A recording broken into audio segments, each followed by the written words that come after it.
Okay, this is Sherman Crockett from Buffalo, New York.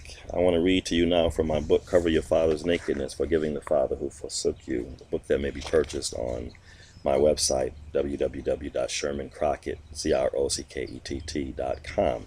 You may securely purchase it. I have a PayPal device set up so you can securely purchase it, and I hope you do so. The aim of this book is to talk about broken relationships between fathers and their children, what causes those broken relationships, what are some possible solutions. Well, not only what causes those relationships, what causes those relationship problems, but the symptoms, such as the problem with behaviors in the schools. I've taught public schools since 1987. With a couple of stints at the college level, university level also. But the behaviors that I've seen are clearly tied to, in most cases, though not all, the absence of the father in the home. When I deal with the children who have behavior problems, and then I go and look on their records on the computer, in most cases, there's no father listed as being an individual who can be contacted and all that. It's normally the mother and the grandmother and the auntie and all that kind of stuff. The father is normally absent from the family, and this has created a big problem that people skirt around, especially politicians. They skirt around the issue, but they don't seem to want to directly address it. Everybody wants to blame teachers and throw more money at the problem, and then the conservatives say no, cut money from the cut taxes. The Tea Party says, taxed enough already, and everybody is skirting around the issue. And those people who try to address the issue are often labeled as troublemakers. I remember Bill Cosby tried to address the issue, and many African Americans even, poo-pooed him. And this is an issue that has to be addressed. And I thank God for President Obama, although I'm very upset with him over that gay marriage situation. I'm highly upset with him about that. But I thank God that he provides a family example, loving his wife and his children, and being there, not running women through the White House and that whole scandalous thing. So I thank God for him for that. But he and I are going to have a talk pretty soon about this gay marriage thing. But that's another issue for another day.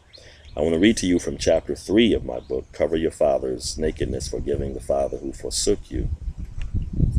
The name of chapter 3 is Gang Related, and this talks about how my brokenness, as a result of my parents separating, caused me to look for that sense of family in gangs, in Buffalo Street gangs, the Pythons, the Matadors, the Manhattan Lovers, the 49ers, the Alaturks, the Versatile Playboys, the Mad Dogs, the Cools, the Vandaliers. Some of these gangs you've heard of, and some of them you'll never hear of, because they were just 5 or 6 guys, like the Vandaliers. That was strictly Headley Place. The Cools were not well known outside of certain part of Cold Spring, down around Headley Place and Blaine and East Delavan, Hughes, that area. And you didn't hear of the Cools downtown in the Talbot Mall and all that. Then you had your very well known gangs. Here comes a dog that's twice as big as I am coming over here. And I'm not afraid of dogs, although I was bit by a dog once on Headley Place. This dog, though, I hope his owner or her own, whoever comes to get. This is a big dog, like a big greyhound. But though I walk through the valley of the shadow of death, I will fear no evil. Let me read to you from chapter 3, Gang Related. And I always have a quote from someone I interviewed, or a quote that I read from a famous person under the chapter title.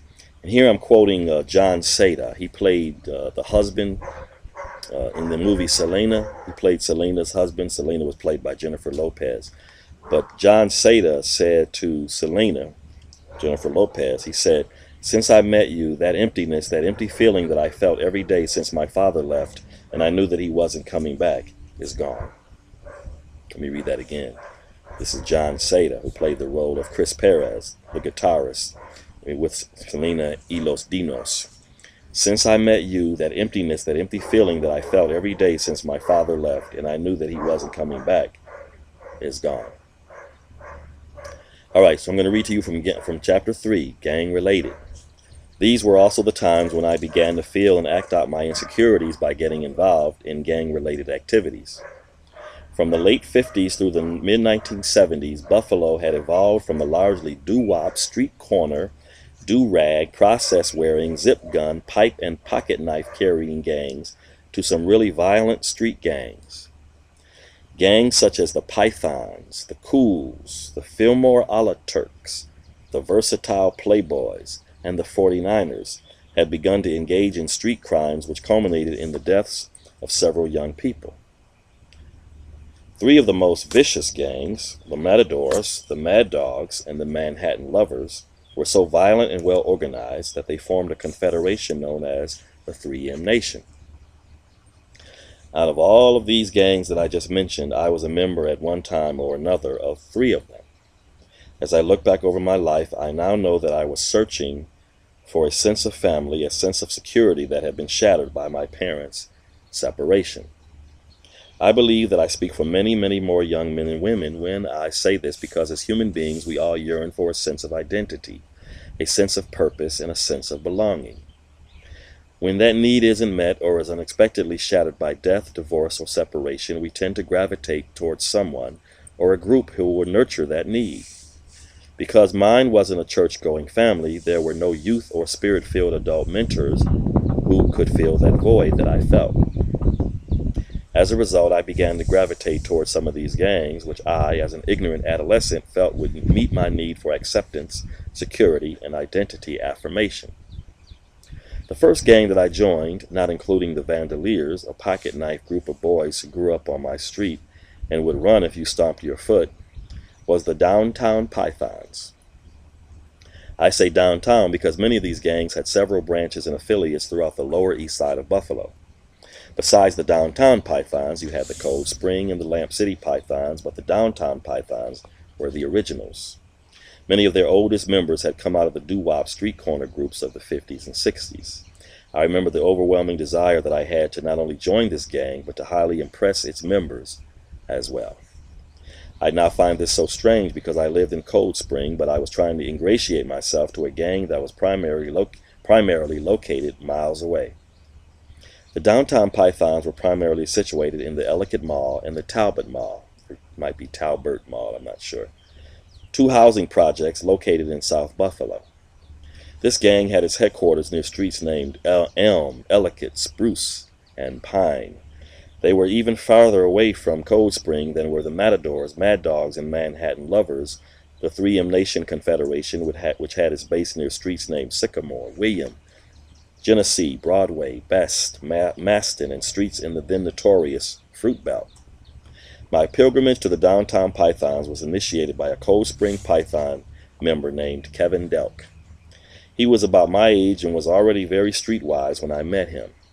If my memory serves me correctly, he was already well connected to the Downtown Pythons when I met him. For some reason still unknown to me, I ended up doing something extremely stupid and dangerous in order to impress these individuals who were in many ways more dysfunctional than I. In order to impress and join the Downtown Pythons, I promised them that I would steal a firearm and bring it to them as soon as possible. I can't remember whether or not I promised them where I would get it, but I myself knew. I knew that my father kept a white pearl-handled small caliber pistol on an upper shelf in his closet.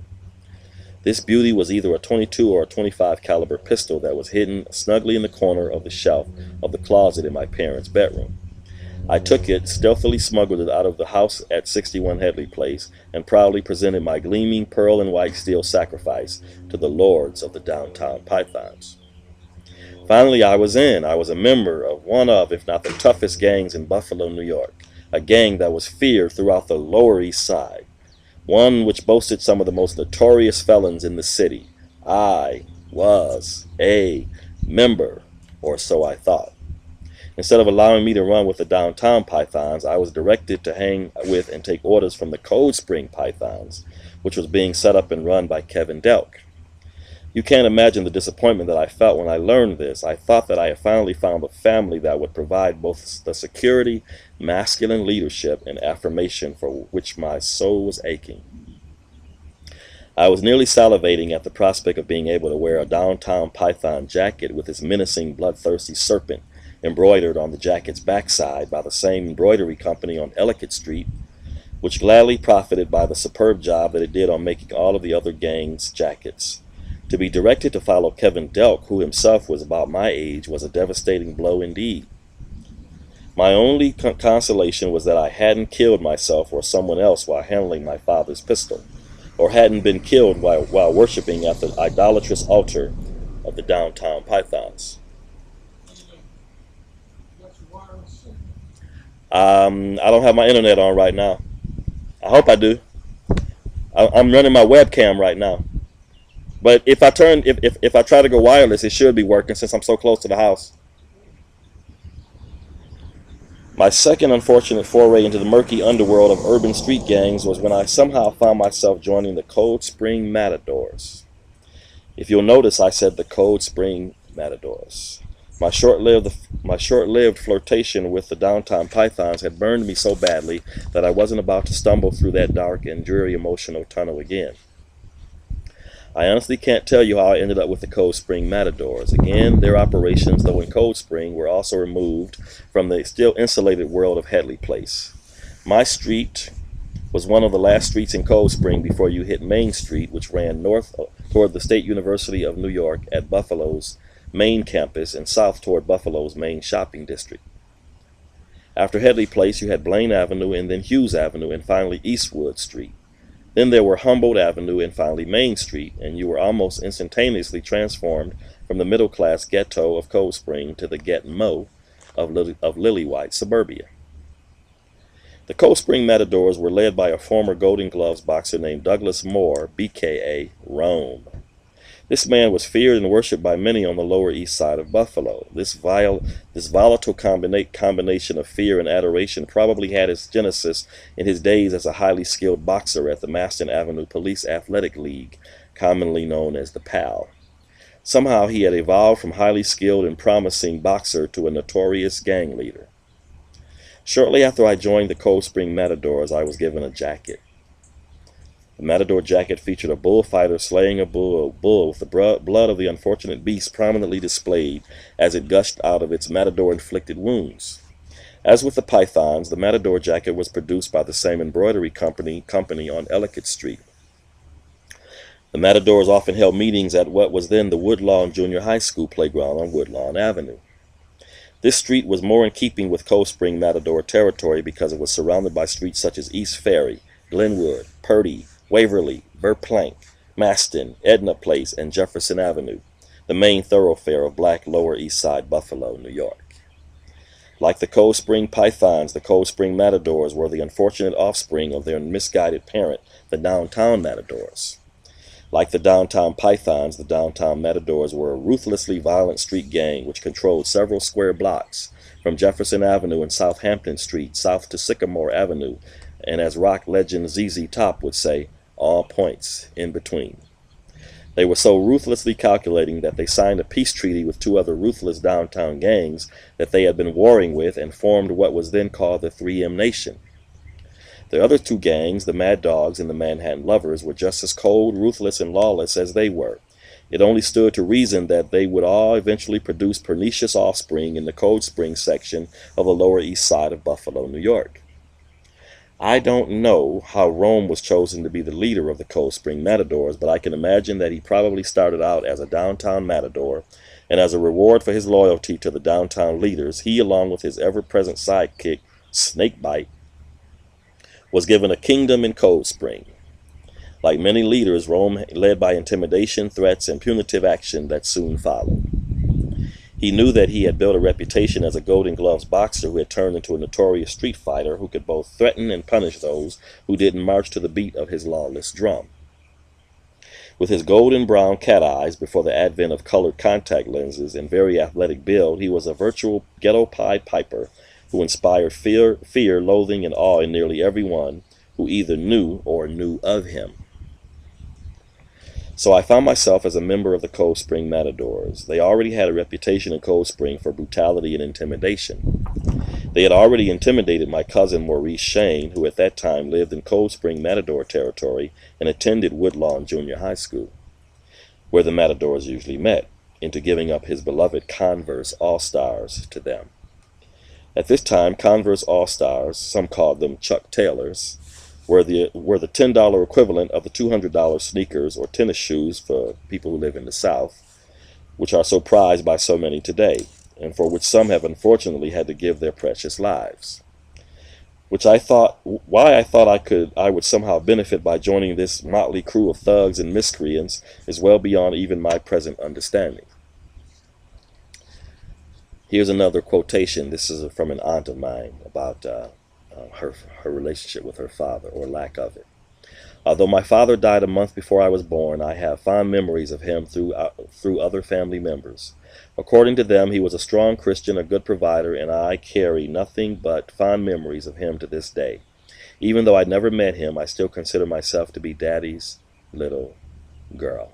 That's from an aunt of mine in Buffalo, New York. I can vividly remember my days in the Matadors as being filled with loneliness, despair, and inner grief. My parents had separated, and many of the young men on my street who had grown up very sports-minded were now heavily involved with drugs, in particular marijuana. I myself had started smoking reefer, as my mother called it, and would eventually graduate to pill popper and drug dealer. But the Cold Spring Matadors would claim my attention, even if only for the next few months, and even if only for symbolic reasons. I say this because I never did anything with them. I never attended any of their meetings, never committed any crimes with them. Nothing. I kept my Matador jacket under my house, where I would also store my drugs when I began dealing. This in turn caused the jacket to become extremely wrinkled, so that when I eventually put it on to go to a meeting at Woodlawn Junior High's playground, all could tell that I hadn't been proudly wearing the colors of the Cold Spring Matadors. Rome was there and began to inquire of me why I hadn't been a faithful and loyal Matador.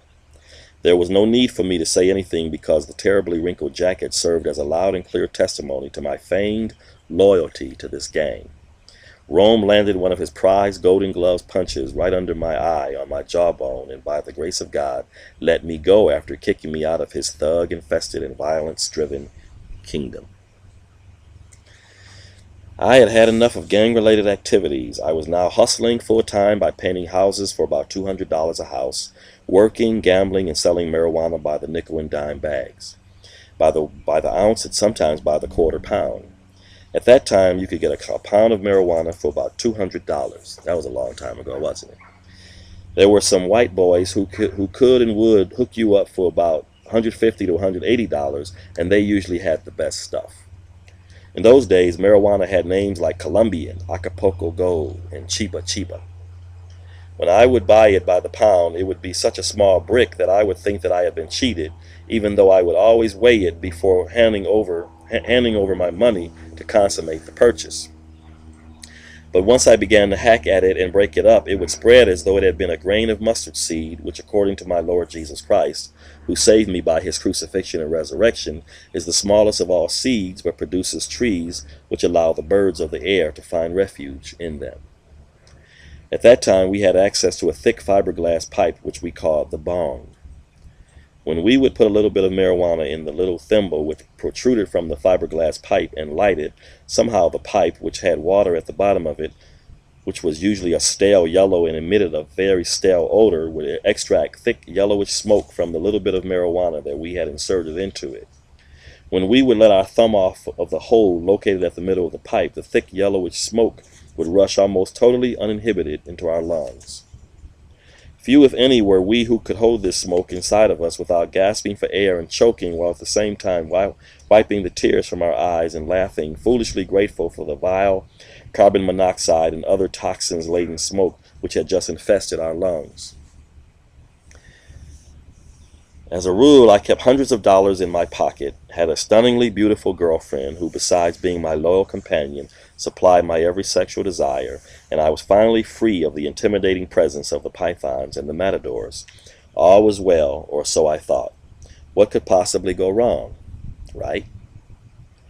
I was playing street football one day with some of my childhood chums when out of nowhere several young men appeared.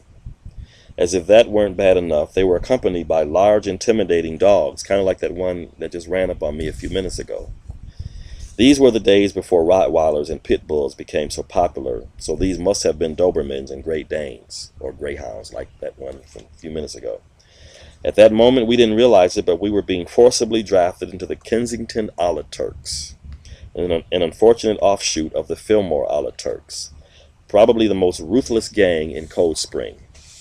What the Matadors, Mad Dogs, Manhattan Lovers, and Pythons were to downtown Buffalo, the Fillmore Alaturks and the Cold Spring Matadors were to Cold Spring. They were intimidating, vicious, and ruthless, and like their downtown counterparts, were looking to expand their territory and influence out into as much of Cold Spring as possible. We were ordered to come to the next Kensington Alaturk meeting, or we would be dealt with accordingly. We were told where to come and when to be there. They knew where we lived, and few, if any of us, thought to tell our parents about our newly inflicted problems. That just didn't seem to be a feasible answer to our dilemma. I suspect that this was because none of us had ever had that bonding experience with our fathers, so to call on them now was at best an alien thought. We therefore decided to do the next best thing. We ran for refuge to the Cold Spring 49ers.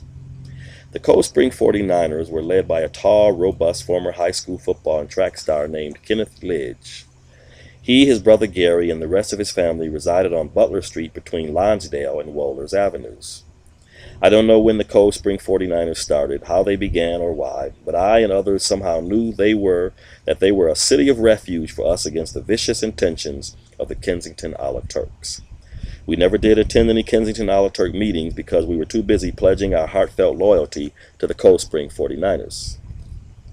The Kensington Alaturks never did come back to our street again with their vicious flesh-eating dogs, but they did try to violently retaliate against us and the Cold Spring 49ers by fatally shooting in the back of the head a young man named Larry Lewis.